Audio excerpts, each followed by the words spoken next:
Om Gam Ganapatye Namaha, Kaliyugada Kalpataru, the fifth delight, Shri Raghavendra Guru Sarvabhouma, Chapter 36, the Master of All Arts. On the auspicious day of Balipadmi, following the Deepavali morning rituals, Deeparadhana, lamp worship, Tulsi Puja, worship of the sacred basil plant, and Go Puja, cow worship, both Shri Vijayendra Tirtharu and Shri Sudhindra Tirtharu took their seats at the Vidyapita. As per their instructions, Lakshmi Narayana Acharya announced, "Today, examinations and debates in Dvaita philosophy will be conducted. Anyone who wishes to participate may do so." With deep reverence, Venkatanatha bowed to the Gurus before ascending the stage. Having already captivated the assembly for the past 2 days, he selected a profound section from Tattvodhyata and began his discourse. Like the celestial Ganga emerging from the Himalayas, his words surged forth from his lotus-like mouth, transforming the assembly into a divine theatre of Saraswati's dance. His voice, resonant and clear like the chime of a golden bell, carrying the purity of the Ganga, the sweetness of the Tungabhadra, the precision of philosophical reasoning, and the nectar-like grace of scholarly wisdom. His words bore the depth of scriptural mastery, as fluid as the cooing of a nightingale, as swift as the glide of a swan, as electric as a flash of lightning, as mesmerizing as a peacock's dance, resounding with harmonious interplay of Veda, Smriti, Sutra, Puranas, and Itihasas. His explanations, filled with irrefutable logic and unshakable scriptural authority, transported the audience to a realm of divine bliss, leaving them spellbound. Meanwhile, those who sought to challenge him were left speechless, overwhelmed by his intellectual brilliance. At this moment, a scholar named Trambaka Shastri attempted to refute Venkatanatha's arguments. Smiling slightly, Venkatanatha responded, "Acharya, there is no need for you to exert yourself. I have already anticipated all possible objections and counter-arguments in alignment with your school of thought. However, since you are eager, I will first complete my argument, present my conclusions, and only then will you have the opportunity to respond. If there is anything left to say, until then, I request you to listen attentively." With unparalleled eloquence, he proceeded to draw upon the commentary of Gudabhava Prakshita, written by Sri Vijayendra Tirtharu and Tattvodhyota. Using this text as a foundation, he systematically translated and refuted every anticipated objection, deconstructing every Purvapaksha, that is opposing viewpoints, with clarity and scholarly rigor. Finally, he firmly re-established the irrefutable conclusions of Dvaita philosophy, presenting them with graceful rhetoric and unshakable logic. Turning to Trambaka Shastri, he asked, "Now, respected scholar, do you have anything to add?" Having witnessed his own counter-arguments utterly dismantled, Trambaka Shastri sat in stunned silence, unable to refute even a single point. He lowered his head in complete defeat, realizing that his challenge had been rendered void by the sharp thunderbolt of Venkatanatha's intellect. Seeing Venkatanatha's exceptional debating skills, where he eloquently interrupted the text, refuted the opponent's arguments, and left the scholar speechless, Sri Vijayendra Tirtharu was overwhelmed with joy and exclamation, "Well done, well done." Sri Sudhindra Tirtharu, completely entranced, praised him, saying, "Adbhuta, Adbhuta, wonderful, wonderful." The entire assembly erupted in thunderous applause, expressing their admiration. For 2 hours, Venkatanatha's analysis had captivated the scholars and seekers of knowledge, leaving them spellbound. Many among them felt that just by listening to his debate, their lives had been made meaningful. Sri Vijayendra Tirtharu then called Venkatanatha forward and, removing his own sacred shawl, draped it around his shoulder as a mark of honor. He then blessed him, saying, "Kumara, you are a true proponent of Sri Madhvacharya's philosophy. I am overjoyed today." As Venkatanatha bowed in reverence, Sri Sudhindra Tirtharu patted his back and addressed the assembly. "O devotees of Dharma, words fail to express the immense joy we feel today. This brilliant scholar has displayed unparalleled wisdom across all branches of knowledge.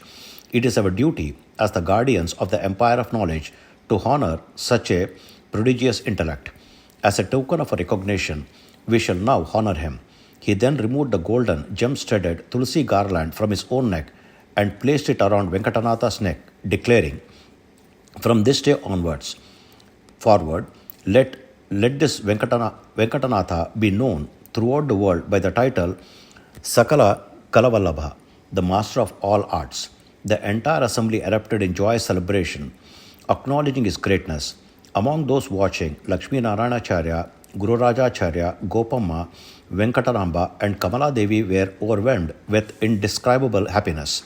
With deep humility, Venkatanatha folded his hands and said, Gurudeva, I am still just a student, a mere child. I do not possess the worthiness to carry such a great responsibility. Sri Sudhinda Tirtha smiled and replied, Yes, indeed, you are a child, a student. But what is a child? Is it not someone who has mastered Nyaya, logic, Mimamsa, philosophy, Vyakarana, grammar, and Sahitya, literature, and other scriptures? You are a student, yes, but are we not all students? Even Sri Madhvacharya himself studied under Badri Narayana, that is Vedavyasaru. Then what can we say about ourselves? Even our Guru, Sri Vijayendra Tirtha, has just now declared, Kumara, you are the establisher of Sri Madhvacharya's doctrine. We consider this pronouncement a prophecy of the future. You shall be Chiranjeevi, that is immortal in name and legacy. Under your guidance, Dvaita Siddhanta, that is Madhva philosophy, shall shine eternally, like the sun and moon, free from any obstacles. You shall spread its fruits across the world, bring joy and enlightenment to all. This is the truth. With great delight, he blessed Venkatanatha once more. Observing the events unfolding before him, the king of Madurai, Kumara Krishnappa Nayaka, approached Sri Vijayendra Tirtha and said, Mahaswami, the younger Guru, Sri Sudhinda Tirtha has honored Venkatanatha with the title Sakala Kalavallabha. This is most appropriate. He is not only a master of all scriptures but also an unparalleled genius in Veena playing. Hearing this, Sri Vijayendra Tirtha smiled and replied, Indeed, that skill runs in his lineage. Is he not the son of our very own Timmannacharya? The king's eyes lit up with realization as he asked, Guruvarya, you say Venkatanatha is Timmannacharya's son. Then, was he not the same Timmannacharya who once competed with Uttara Adi Vainikas to protect the honor of Tanjavur and emerge victorious? What happened to his children? Sri Vijayendra Tirtha nodded in affirmation, silently acknowledging the king's question. Meanwhile, Venkatanatha's heart stirred with emotion. He recalled his father's words, My son, at least once in my lifetime, I wish you to see you play Gandhara Grama on the Veena before those who truly appreciate its essence. He had long cherished this wish, but had never had come to fulfill it. If only I am blessed with that opportunity, he thought. At the same time, the king was lost in thought, wondering, will I ever be fortunate enough to hear the divine music of this Gandharva-born Venkatanatha again? Sensing the unspoken desire in both their hearts, Sri Vijayendra Tirtha suddenly proclaimed, Tathastu, that is, so be it. The Raja, Venkatanatha, both your wishes shall be fulfilled. Both the king and Venkatanatha were astonished. How did the Guru read our unspoken thoughts? They wondered in awe. Filled with joy, they bowed and smiled. Mahabhagya, we are truly blessed by your grace. Sri Vijayendra Tirtha then turned to Venkatanatha and instructed, Venkatanatha, tomorrow is the closing ceremony of this grand assembly. During that time, you shall delight us all with your Veena recital. With that command, he proceeded with his disciples to oversee the Mahabhisheka of Sri Moolarama, leaving both the king and Venkatanatha elated and deeply grateful. The Mahabhisheka of Sri Moolarama was conducted with great splendor and devotion. After completing the sacred rituals, the revered Gurus granted all devotees the divine darshana of the Lord in his Vishwarupa, that is, universal form. Following this, the distribution of Tirtha Prasada and a grand feast took place, where devotees were served with abundant sacred offerings. As night fell, the celebrations continued with Deeparadhana, lamp worship, Vidvasabha, scholarly assembly, Harikatha, that is, divine discourse, blessings and discourses from the revered Gurus. Thus, the Mahabhisheka concluded with the divine magnificence and fulfillment. Hari Om. Om Sri Krishnarpanamastu.